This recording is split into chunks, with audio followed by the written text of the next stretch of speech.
It's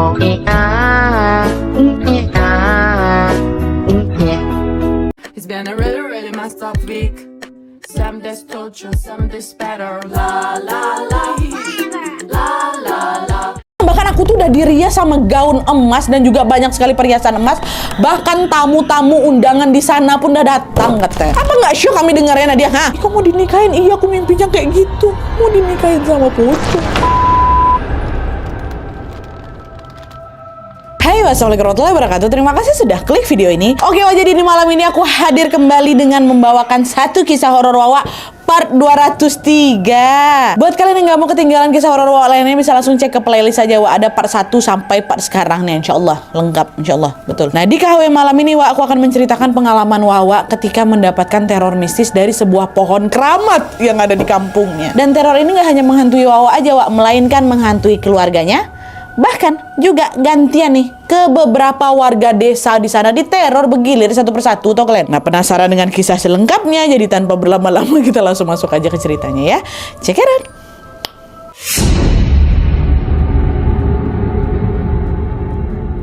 Oke, jadi kisah yang akan aku sampaikan malam ini dikirim sama Wawa aku yang bernama Gita dari Bojonegoro, Jawa Timur. Halo Gita. Jadi pengalaman horor yang dialami sama Gita ini terjadi pada tahun 2010 lalu ketika Gita tinggal di sebuah rumah yang di depan rumahnya ada sebuah pohon saman. Tahu pohon trembesi namanya? Trembesi, pohon tembesi besar kali memang Wak, bentuknya kurang lebih kayak gini lah. Pohonnya sangat besar dan kokoh. Kalau misalnya dilihat Wak, pohon itu besarnya setara dengan 20 orang dewasa digabungkan lah jadi satu. Besar kali ya kan. Dan saking besarnya Wak, pohon itu menjulang tinggi dan sampai dikelilingi oleh 7 rumah warga yang ada di sana. Nah, salah satu rumah warga yang mengelilingi pohon itu adalah rumah Gita. Inilah rumah si Wawa. Dan selain itu menurut keterangan Gita Wak, pohon ini sudah ada di sana sejak berpuluh-puluh tahun yang lalu. Bahkan sampai-sampai ada yang bilang kalau pohon ini adalah pohon keramat gitu. Tapi meskipun begitu Wak, sebelumnya warga-warga di sana sama sekali nggak pernah mengalami teror mistis apapun. Tapi entah kenapa di tahun 2010 itulah mulai nih terjadi rentetan teror mistis yang menghantui warga desa terkait dengan pohon yang selama ini baik-baik aja itu. Dan teror itu bermula dari sebuah mimpi misterius yang dialami sama Gita Wak ya. Jadi ceritanya pada suatu siang si Gita ini lagi tidur siang, tiba-tiba mimpilah sesuatu yang nggak biasa, mimpi di siang harinya. Pada saat itu Gita mimpi diikuti oleh sosok pria misterius. Awalnya Gita pikir pria itu cuma manusia biasa aja Wak, karena penampilannya sangat normal. Nah, dia pakai kaos putih dan sebuah celana panjang kali memang sampai nutupin kaki dia. Cuma itu biasa aja kan. Tapi pikiran itu pun mendadak buyar setelah Gita melihat wajah si pria ini berlumur darah. Ya kan, darah sampai netes lah di baju kaos oblong putih dia itu. Dan selain wajahnya mengerikan Wak, tingkah laku pria itu juga nggak kalah menyeramkan lagi, nggak kalah freak kali. Entah kenapa si sosok pria itu selalu mengikuti Gita kemanapun dia pergi, selalu mengikuti gerak-gerik si Gita. Setiap kali Gita berlari, dia ikut berlari. Ketika si Gita berhenti, dia ikut berhenti. Aduh, merinding. Bahkan ketika si Gita ini nampak merebahkan badan di mimpi itu, si pria ini ikutan merebahin badan juga. Meski sosok tuh nggak nyentuh aku ya Nadia ya, tapi aku yang ngerasa ketakutan juga lah, jantungku berdebar-debar, aku freak kali itu kok. Di mimpi itu aku sempat nanya Nadia, kamu ini siapa? Kenapa ngikutin aku terus? Tapi sosok itu nggak menanggapi pertanyaan si Gita Wak. Dia ini justru memasang wajah datar sambil tetap niru gerak-geriknya si Gita gitu. Nggak ada dijawabnya. Nengok itu makin ketakutan lagi lah si Gita kan Wak. Dia pun terus berdoa sampai akhirnya dia terbangunlah dari mimpinya itu. Nah, pas sudah bangun Gita pun berusaha untuk melupakan mimpinya tadi. Dia bilang udahlah itu cuman buah pula bunga tidur aja nih. Mana aku tidurnya siang-siang, katanya kan kalau mimpi siang hari nggak baik, ya wajar lah aku mimpi kayak gitu. Tapi ternyata dugaan si Gita ini salah besar Wak, karena sejak saat itulah mulai nih muncul rentetan teror mistis yang mengganggu Gita, keluarganya, dan juga tetangga sekitarnya ya. Jadi Wak, ceritanya tidak lama setelah kejadian si Gita itu, Gita ini lagi main ke rumah budenya, namanya Bude Endang. Bude Endang tuh juga salah satu rumah dari 7 tadi tuh, rumah yang dekat pohon tuh lah. Nah, pas main di sana tiba-tiba Gita nengok Bude ini macam ngendus sesuatu. Rupanya Bude cium ada bau busuk, nyengat kali baunya. Tapi aku nggak tercium dia si Bude itu aja. Awalnya Bude ini mikir kalau itu mungkin bau bangkai atau bau telur busuk di belakang kan. Dicek lah ke belakang, nggak ada. Dia keliling lah ke rumah, nggak ada apa-apa juga. Nggak ada sumber sesuatu yang membusukkan. Nggak ada sumber sesuatu nggak membusukkan. Nggak ada sesuatu yang membusuk Tidak ada sesuatu yang dirasa bisa mengeluarkan bau sebusuk itulah gitu. Tapi masih penasaran si Bude ini, dia cari-cari lagi. Dan ketika dia mencari lebih detail lagi, si Bude ini justru dibuat sempat kaget karena bau busuk itu secara tiba-tiba berubah jadi bau wangi yang betul-betul wangi kali nusuk hidung tuh. Itu yang dicium sama Bude. Dan ternyata waktu cium bau wangi itu nggak cuma Bude aja yang cium, aku juga cium Nadia, tapi bau busuk nggak aku cium. Di situ Bude langsung nyela tuh, ini udah nggak betul nih kita. Kayaknya nih bau sundel bolong melahirkan nih, kata si Bude Endang. Yang betul lah Bude, jangan bikin takut Bude. Iya, kata mbah-mbah zaman dulu kayak gitu, kalau ada bau yang wangi menyengat kali ke hidung itu ada sundel bolong lagi melahirkan, kata. Udah lah, takut aku Nadia, balik aku. Nah si Bude cium bau itu kan, Wak. Dah, itu gangguan si Bude. Dan gangguan itu bisa dibilang itu adalah gangguan pertama yang dialami sama warga, ya. Tidak lama dari gangguan itu, gangguan bau tadi, gantian bapaknya si Gita lagi nih yang diganggu. Kita sebut aja lah namanya Pak Budi. Jadi ini lumayan ekstrim juga nih. Jadi ceritanya pada suatu malam sekitar jam 9 malam gitu, Pak Budi ini lagi ngejahit baju, Wak. Memang lagi kerjaannya lagi ngejahit baju aja lah. Tiba-tiba waktu lagi ngejahit itu Pak Budi kebelet pipis. Nah entah kenapa saat itu Pak Budi tuh nggak mau pipis di rumah, Wak. Pak Budi malah memilih untuk buang air kecil di toilet umum yang lokasinya berhadapan sama pohon keramat itu. Ada toilet umum disediakan sama orang di sana. Dan toiletnya yang bukan bagus sekali ya, Wak, yang nggak bertembok kayak kita biasanya. Toiletnya terbuat dari anyaman bambu. Ya masih ada gitu celah-celahnya. Pak Budi mau pipis di situ, ya kan? Dah lah, pergilah dia ke sana. Nah, pas lagi fokus buang hajat, tanpa sengaja Pak Budi nengok dari celah bambu-bambu tadi, Wak, ada sebuah buntalan putih. Buntalan putih yang tiba-tiba ngeng-ngeng jatuh ke tanah. Awalnya Pak Budi mikir itu kain putih biasa aja terjatuh lagi dijemur jatuh gitu kan. Tapi ternyata pas dilihat lebih dekat lagi, Wak, kain itu berubahlah jadi pocong. Pocong tapi ukurannya pendek. Nah dia pocong boncel, pocong pendek. Nengok sama bapak aku, ada pocong. Tapi kok pendek pocong ini. Dan secara tiba-tiba, secara perlahan-lahan, Wak, pocong pendek ini berubah. Naik, berubah jadi tinggi. Sampai akhirnya setinggi apa kalian tahu? Setinggi pohon keramat tuh lah. Bayangkan ada pocong setinggi itu ngurut gitu. Apa nggak nge-freeze Pak Budi lagi kencing tuh. Astagfirullahaladzim. Baca doa, baru dia langsung lari kencang balik ke dalam rumah. Nampak pocong sebesar itu tuh. Dari boncel ya. Dia masuk rumah, baca doa, masuk kamar, tidurlah di samping istrinya Bu Dewi lah kita panggilkan. Nah pas lagi tidur ini belum selesai nih ya. Pas lagi tidur ketiduran lah ini ceritanya Pak Budi kan. Tiba-tiba pas lagi nenek tidur, Wak, Pak Budi berteriak minta tolong kata dia, tapi dalam kondisi matanya terpejam. Istrinya terbangun, Pak bangun, kenapa? Mimpi buruk rupanya Pak Budi. Tapi ini betulan mimpi buruk, yang kejadian pocong tadi nggak mimpi, Wak, ya. Setelah kejadian pocong balik tidur, baru habis itu mimpi buruk ya kan. Dibangun kan sama si ibu. Kenapa Pak? Astagfirullah Bu, astagfirullah, Bapak baru aja mimpi seram, takut kali Bapak. Iya Bapak mimpi apa? Nah, disitulah cerita Pak Budi nih, Wak. Kalau ternyata di mimpi itu si Pak Budi ini ditemui sama sosok tinggi besar berkulit hitam. Dia bertanduk, matanya merah menyala, terus bertaring, runcing taringnya, seruncing siung babi hutan kata dia. Dan sosok itu berusaha macam menculik Pak Budi, Wak. Lalu membawanya ke hadapan pocong yang tinggi kali tadi tuh, yang baru aja ditengok sama Pak Budi tadi. Ditarik ke arah pocong tadi.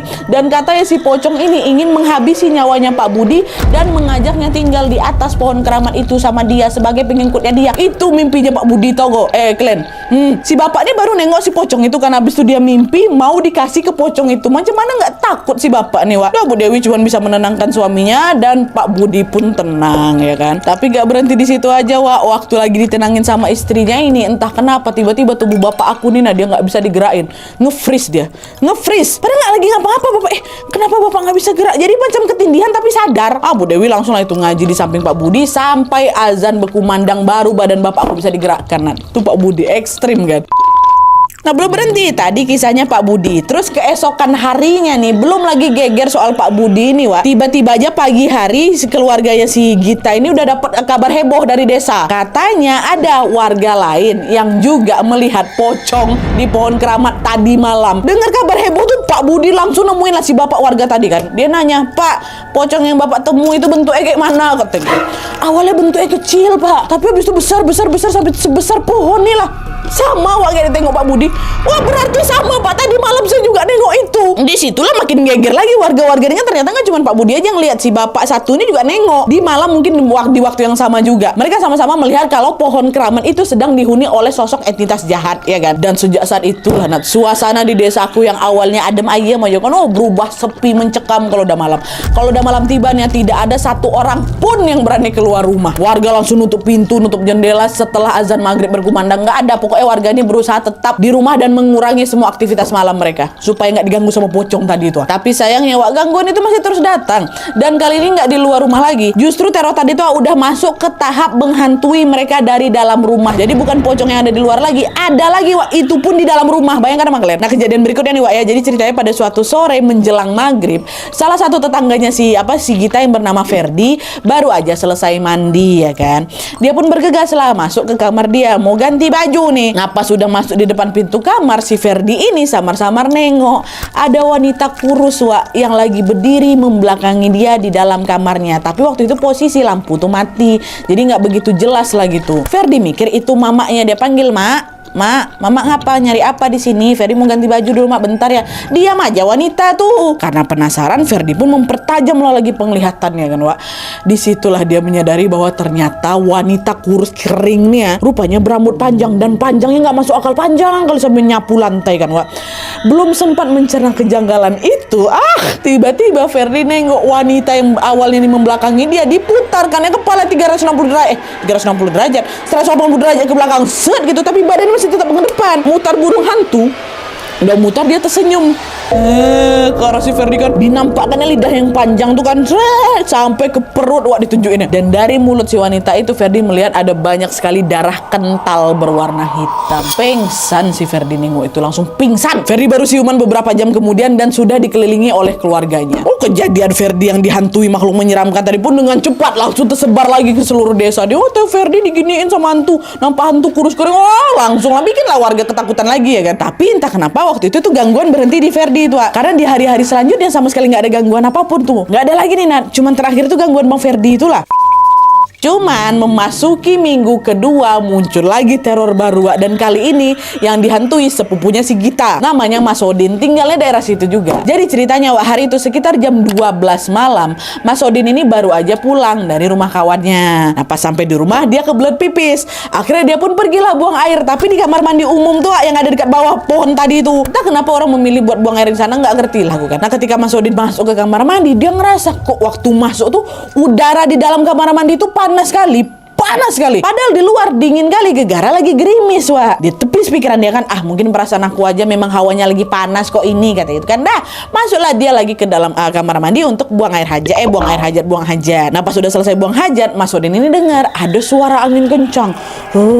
Terus diikuti sama suara pohon roboh, macam jatuhin atap kamar mandi. Suara apa tuh? Aduh, tumbang apa pohon keramat nih ya, kata gitu. Berlari dia langsung keluar ngecek ya kan. Tapi ternyata enggak Wak, pohon keramat tuh masih berdiri kokoh tanpa roboh sedikit pun, dahan pun nggak ada roboh. Aman-aman aja nih. Tuh tadi suara apa tuh, katanya kan. Belum sempat mencerna kekagetannya, Mas Odin kembali dikejutkan dengan adanya sebuah sentuhan halus di tengkuk lehernya. Gitu. Refleks nengoklah ke belakang ya kan.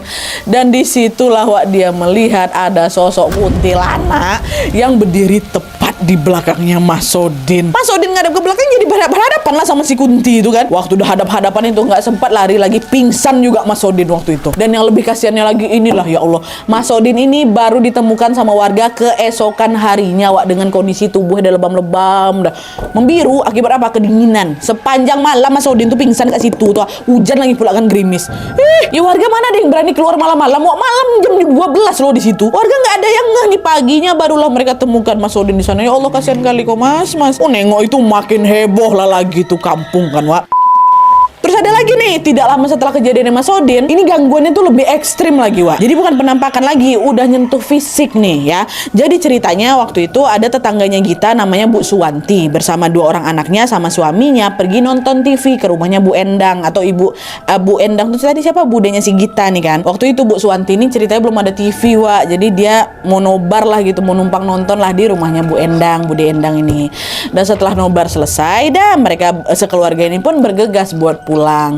Tapi masih ingat kan, karena rumahnya Bude Endang ini dekat kali sama pohon keramat, ya Bu Suwanti ini juga takut lah balik. Cuman kan nggak mungkin nih nginap di sana kan. Alhasil malam itu Bu Suwanti pun berjalan kaki dengan keluarganya sambil bergandeng tangan. Wah, dia pegang suaminya, pegang anaknya, anak sulungnya namanya Heni, ada satu lagi anak bungsunya masih kecil namanya Ongki. Berempat lah itu mereka pegangan tangan kan. Dah lah tuh mereka pun berjalan lah melewati pohon keramat itu sambil menggenggam tangan satu sama lain. Nah, pas mereka berada di bawah, pas kali bawah pohon keramat itu, tiba-tiba inilah Wak, tiba-tiba genggamannya si Ongki ini terlepas dari kakak ya, dari si Heni. Dan tiba-tiba tubuh kecilnya si Ongki ini melayang ke belakang, melayang macam lagi ditarik sama sosok yang gak nampak. Ya Allah Ongki, adik aku kenapa? Tolonglah ya Allah, kata gitu. Sekejap juga Bu Suwanti sama suaminya kan langsung lah itu baca doa, Wak. Tolong, teriak-teriak kan. Habis itu badan si Ongki ini Wak, macam dihentamkan ke tanah, dar gitu. Dijatuhkan. Waktu Ongki itu jatuh, di situ juga salah Bu Suwanti langsung gendong si Ongki, nggak balik ke rumah, balik lagi ke rumah Bude Endang tuh. Mereka ceritain semuanya dan malam itu mereka memutuskan untuk menginap di sana, nggak berani balik. Mereka tolonglah Bu Endang, ya udah tidur di sini aja kalian, kata. Nah besok paginya tentunya kejadian Ongki tadi pun menjadi perbincangan heboh warga kan. Dan di titik ini mereka semua si warga ini mulai berpikir bahwa wah ini udah nggak betul, ini udah kelewatan nih, udahlah kita tebang aja lah pohon itu, meresahkan warga tuh pohon tuh. Pak RT juga setuju. Pak RT bilang, iya kalian semua benar, saya juga kepikiran kayak gitu, ini nggak bisa nih kita biarin terus-terusan kayak gini. Penghuni pohon itu sudah terlalu banyak mengganggu warga desa kita ya kan, udah sebaiknya kita tebang aja, kata Pak RT. Dah lah tuh hari itu mereka semua ini pun berencana untuk menebang pohon itu secara beramai-ramai kan Wak. Ayolah kita sewa apa lah itu, sewa senso apa kayak gimana itu. Tapi bayangkanlah pohon sebesar itu macam mana mau ditebang ya kan. Nah udah mereka usaha tuh. Sesampainya di sana rame-rame lah nih, nyampe lah depan pohon itu. Sampai di sana entah kenapa ciut semua mental warga, merinding semua. Padahal itu pagi-pagi loh, ya siang lah gitu. Merinding semua kayak tadi kok kita menggebu-gebu kali mau nebang, nyampe di sini nggak ada yang berani, nggak ada. Pak nggak berani lah, saya juga nggak berani Pak, gimana ya Pak ya? Gak enak situasinya nih Pak. Ciut Wak. Nah akhirnya di situ warga nggak kehilangan akal Wak. Mereka memutuskan buat cari orang aja nih, cari tenaga profesional atau orang lain yang berani menebang pohon keramat tadi. Nggak usah lah warga, ya kan. Sampai pada suatu hari ditemukan nih Wak, ada bapak-bapak yang memang bersedia menebang pohon itu. Tapi belum sempat rencana itu terlaksana Wak, si bapak ini selalu menemui berbagai macam kendala. Yang bapak mau tebang pohon tuh, setiap kali mau berangkat ban motornya tiba-tiba bocor. Hari berikutnya mau berangkat motornya tiba-tiba mogok. Gangguan itu tuh pun terus berlanjut seolah menghalanginya untuk menebang pohon itu. Nah nggak jadi tuh ketebang. Gak ada siapapun yang mau nebang tuh pasti ada aja kendalanya. Jadi mau nggak mau sampai di titik itu pohon masih belum bisa ketebang ya Wak ya. Masih ada berdiri kokoh dekat situ nah dia. Dah karena pohonnya masih ada di sana ya otomatis mereka masih mengalami teror mistis lagi Wak. Dan inilah dia teror terakhir inilah yang akhirnya membuat warga makin yakin kali udah nggak ada cara lain, memang harus ditebang pohon. Apa peristiwa itu masuk? Ya minum aku dulu. Nah jadi Wak, pada suatu hari si Gita ini kedatangan tamu dari luar kota, yaitu sepupunya yang namanya Mas Anwar dan pacarnya Mas Anwar ini namanya Mbak Rina. Karena mereka baru saja menempuh perjalanan jauh, malam itu mereka berdua pun memutuskan untuk bermalam di rumahnya Gita. Dan sebelum bermalam, Mas Anwar sama Mbak Rina ini sempat keluar bentar tuh Wak, buat beli makanan. Setelah selesai mereka berdua baliklah lagi ke rumahnya si Gita kan. Sampai di rumah tiba-tiba Mbak Rina ini ngejerit kencang Wak. Kata kayak gitu. Kita sama sekeluarga langsung nanya, kenapa Mbak Rin, kenapa? Kayak gitu ada apa? Tapi waktu ditanya tuh Mbak Rin nggak jawab apa-apa, diam dia. Tapi pucat kali mukanya, memang macam orang ketakutan. Gimana? Merasa ada nggak beres, ibunya Dewi, ibunya Wawa kita ini langsung lah nuntun Mbak Rina buat masuk ke kamar dan mengajaknya istirahat. Dan waktu itu udah istirahat, setelah Mbak Rina ini tidur, barulah di situ Dewi, Gita sama nenek kita tinggal di situ juga pergi tidur juga. Nah, pas lagi enak-enak tidur ini Nadia, tiba-tiba kami dikejutkan dengan adanya bunyi seseorang sedang menggaruk tembok rumah aku. FYI, rumahnya Gita ini terbuat dari kayu Wak. Makanya suara garukan tuh kedengar kencang kali. Krak. Suara apa nih? Saking kencangnya sampai terbangun kami semua. Awalnya kami tidak menganggap bahwa suara itu sebagai sesuatu yang serius Nadia. Tapi tepat ketika suara itu terdengar lagi untuk kedua kalinya, Mbak Rina yang lagi tidur tiba-tiba menjerit. pingsan langsung. Belum sempat nyelamatin Mbak Rina ini, tiba-tiba keluarga si Gita ini sama si Gita dikejutkan lagi sama suara rengekan kambing milik mereka yang saling bersaut-sautan.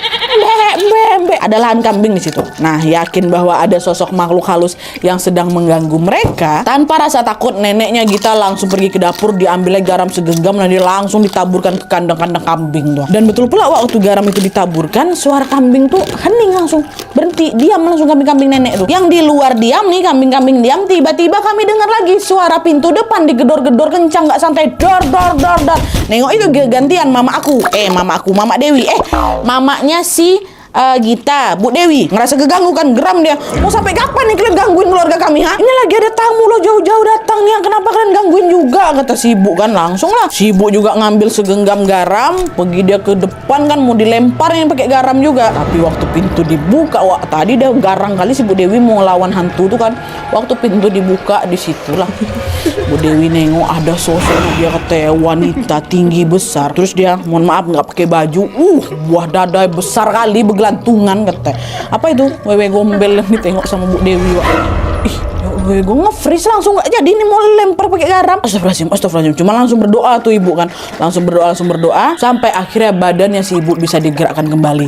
Nah, pas sudah bisa digerakin ini, Wak, baru Bu Dewi dilemparkan garam ke arah makhluk tuh. Dan barulah hilang sosok tuh. Setelah gangguan selesai, Bu Dewi, nenek dan juga Gita pun kembali lagi beristirahat sambil menunggu Mbak Rina siuman. Mbak Rina masih pingsan, Wak. Mungkin karena kondisinya capek, pada ketiduran lagi, Wak, semuanya. Dan selama tidur itu lagi-lagi mereka mengalami sebuah kejadian aneh. Nah, waktu lagi mau ketiduran ini, Wak, tiba-tiba Bu Dewi dengar ada suara macam belasan kuda gitu, Wak, lagi berpacu berkeliling ke rumah mereka. Suara tapak kuda. Waktu dibuka mata sama Bu Dewi kan nggak ada lagi suara tuh, dong. Waktu udah terbuka mata ini, Bu Dewi juga sekalian ngecek Rina, Wak. Rupanya Mbak Rina ini semakin pucat lagi mukanya. Waktu dipegang badannya rupanya demam tinggi dia. Ini kenapa nih? Demam tinggi dia belum siuman lagi kan. Karena nggak mau ambil resiko, Bu Dewi pun akhirnya manggil lah kakaknya, which is Pak D-nya si Wawa ini, buat ngobatin si Rina. Di situ Pak D pun langsung menyiapkan segelas air dan juga membacakan doa-doa. Dia pun lalu meminumkan air tersebut kepada Mbak Rina kan. Dan tepat di situlah Mbak Rina ini pun akhirnya sadar balik. Udah terbuka matanya kan. Aduh Bude katanya gitu. Nah, setelah sadar ini Mbak Rina pun langsung situ menceritakan apa yang dia alami barusan ya kan. Kenapa tiba-tiba pingsan. Jadi, Wak, ternyata ketika Mbak Rina itu pingsan, dia ini malah bermimpi rupanya. Mimpinya ini, Allahu Akbar, mimpinya diajak menikah oleh sosok pocong penunggu pohon keramat. Rina tuh bilang bahkan aku tuh udah dirias sama gaun emas dan juga banyak sekali perhiasan emas. Bahkan tamu-tamu undangan di sana pun udah datang katanya. Untunglah itu Pak dia langsung bisa nyadarin si Rina kan, kalau enggak udah dinikahin deh sama pocong tuh, katanya. Ya Allah, apa nggak syok kami dengarnya dia, ha? Kok mau dinikahin? Iya, aku mimpinya kayak gitu, mau dinikahin sama pocong. Ya di sisi lain waktu itu kami juga bingung lah, di antara percaya nggak percaya, betulkah ini gitu kan. Tapi di sini rupanya Pak D membenarkan apa yang diceritakan sama Mbak Rina, Wak. Bahkan Pak D juga mengungkap sebuah fakta baru yang sangat mencengangkan di sini. Pak D bilang apa? Apa yang dibilang sama Rina itu betul, Nduk. Benar. Pocong itu malah dulunya mengincar kamu, gitu. Dia, aduh merinding, dia adalah laki-laki berkaos putih yang beberapa kali datang di mimpimu. Masih ingat kalian kejadian itu kan? Apa nggak terkejut si Gita ini? Masih ingat kalian kan tadi di awal aku bilang apa? Kejadian ini bermula ketika Gita diikuti sama laki-laki berbaju putih oblong, pakai celana panjang berdarah-darah gitu kan, ngikutin apa yang Gita lakukan itu rupanya, Wak. Nah, Pak D juga bilang ternyata sosok itu tidak berhasil mendekati si Gita karena si Gita ini bersikap acuh tak acuh gitu loh. Maksudnya acuh tak acuh tuh macam tidak begitu memperdulikan soal mimpi itu gitu loh, dibuat angin lalu aja. Tapi di kasusnya Mbak Rina, si pocong itu langsung naksir ketika pertama kali melihat Mbak Rina. Karena nggak mau gagal lagi lah gitu istilahnya, si pocong ini pun langsung bereaksi dengan menyuruh anak buahnya mengganggu dan menculik jiwanya Mbak Rina. Jadi nggak didatenginnya lagi lewat mimpi langsung. Tapi alhamdulillahnya itulah Allah Subhanahu Wa Taala masih melindungi Mbak Rina sehingga dia nggak sampai jadi korban sosok si pocong tuh. Dan tentunya kabar tentang Mbak Rina ini pun langsung menyebar di kalangan masyarakat kan. Disitulah masyarakat atau warga desa di sana semakin yakin lagi buat menebang pohon itu sampai habis. Nadia sempat lah ini Mbak Rina misalnya dibawa jadi istri pocong tuh kan, bisa entah kemana jiwanya Mbak Rina kan, coy. Betul dah, tebang aja apapun yang terjadi, ayo kita bahu membahu gitu kan. Dan untuk memperlancar lancar proses mereka menebang pohon itu, warga pun mengadakan selamatan dan juga doa bersama terlebih dahulu. Dan ternyata alhamdulillah cara itu berhasil, Wak. Setelah sekian lama, pohon itu pun berhasil dirubuhkan. Dengan tumbangnya pohon keramat itu, Gita dan warga juga sudah tidak mengalami gangguan mistis lagi. Ekstrim ya. Oke, Wak, jadi itu pengalaman horor yang dialami sama Gita dan beberapa warga di sana. Menurutku ini memang kisah betul-betul menyeramkan kali, Wak. Karena sosok yang ganggu tuh udah banyak kali, banyak juga yang diganggu, ha. Tapi dibalik kisah angkernya, Wak, pohon keramat tadi juga bermanfaat sebenarnya bagi desa, kata si Gita. Kenapa gitu, Nadia? Karena menurut keterangan si Gita, Wak, setelah pohon itu berhasil ditebang, warga pun sepakat untuk menjual kayu dari pohon itu, dan terus ya udah hasil penjualannya disumbangkanlah itu ke sebuah panti asuhan sama mereka. Jadi ada hikmah juga lah dibalik kisah horor yang dikirim sama Wawa nih ya. Oke, Wak, jadi sekian dulu videonya. Terima kasih banyak yang sudah menonton. Kalau kalian suka video ini, klik like-nya. Jangan lupa komen di bawah tidak dan saran-saran untuk video selanjutnya. Jangan lupa nyalain notifikasinya supaya kalian tahu kalau aku upload video baru. And as always, jangan lupa untuk klik tombol subscribe supaya kalian sama-sama tahu informasi menarik dan menegangkan dari channel aku. See you next video, Wak. Bye.